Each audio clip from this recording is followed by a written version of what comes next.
আসসালামু আলাইকুম। জাপানে প্রচুর বৃষ্টি, এটা মুখ্য বিষয় না। মুখ্য বিষয় হচ্ছে, আচ্ছা বলেন তো, বাংলাদেশে কি শুরু হয়েছে? এই যে ফজা পাগলা, ফজা পাগলা না আর কি, ফকা আর কি। এই ফকার কি শুরু করছে? চেতনের কথা বলে, শুধু বলে কি এই স্বাধীনতা সেই স্বাধীনতা না, আমাদের চেতনা কমে যেতেছে। আপা যে কথাগুলো বলতো সে কথাগুলো বলে ঝাড়ু খেয়ে বের হয়ে গেছে। এদের কি অবস্থা হবে আল্লাহ জানে।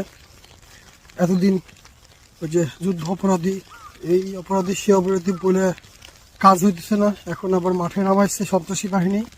তারা আবার বলতেছে এই কাঠ পাবে সেই কাঠ পাবে।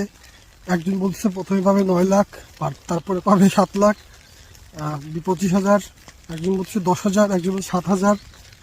একটা দল যদি ঠিক মতন মানে মাথাদের মেসেজটা যদি গোড়া পর্যন্ত না যায়, এই ইশাকের মতন যদি ঠেলে ঠেলে সামনে আসতে হয়, মিছিলের আগে কে যাবে, দাওয়াত দেওয়া হয় নাই বলে অনুষ্ঠানে বিএনপি নেতারা বন্ধ করে দেয় প্রোগ্রাম।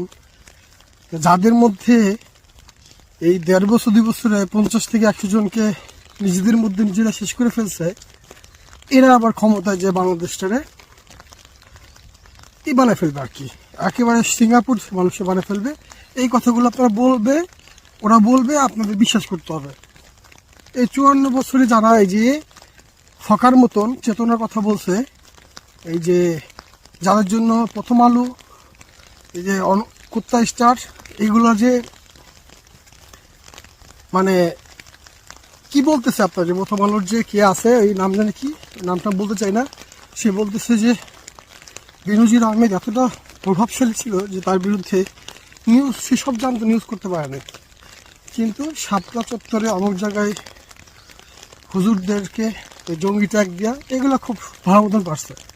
মানে এখন যাচাই বাছাই করার দরকার নাই, দাড়ি টুপি দেখলেই এরা খুব সুন্দর বলে ফেলছে, কারণ এদেরকে এরা ভয় পায় না, বিরোধীকে ভয় পায়। তো এদের পক্ষে আবার ফজা ফকা, আবার এনসিপি নাহিদও দিয়ে গিয়ে এখন সুশীল শাসতেছে। তুমি যতই সুশীল শাসছো না কেন, তোমার কিন্তু আপা খাইতে পারলে খাইয়ে দিবে আপা আর কি। আমরা খাওয়া খাওয়ির পক্ষে না, কারো খাওয়া খাওয়ির পক্ষে না, বিচার ছাড়া আর কি।